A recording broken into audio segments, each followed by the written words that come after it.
হরে কৃষ্ণ, রাধে রাধে।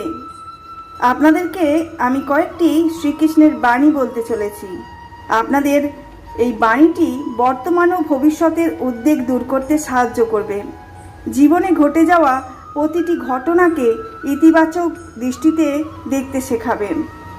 জন্মের সঙ্গে মানুষের মৃত্যু নির্ধারিত, তাই যা অনিবার্য তা নিয়ে দুঃখ করো না। তিনি বোঝান যে জন্ম ও মৃত্যু একটি চক্র।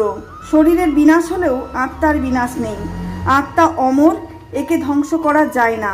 এটি কেবল শরীর পরিবর্তন করে। নিজের মনকে সর্বদা কর্মের ওপর স্থির করো, কর্মফলের ওপর নয়। ভগবানের শরণাপন্ন শুধু বিপদে পড়লেই না, তার আগেও নিতে হয়, তবেই ভগবান আপনার ওপর সন্তুষ্ট হবেন। যারা এই বাণীগুলি শ্রবণ করছেন তাদেরকে জানাই অসংখ্য ধন্যবাদ। যদি পারেন এই শ্রীকৃষ্ণের বাণীগুলি বন্ধুদের সাথে শেয়ার করবেন। ভালো থাকবেন, সুস্থ থাকবেন আর ভগবানের নাম জপ করতে থাকবেন।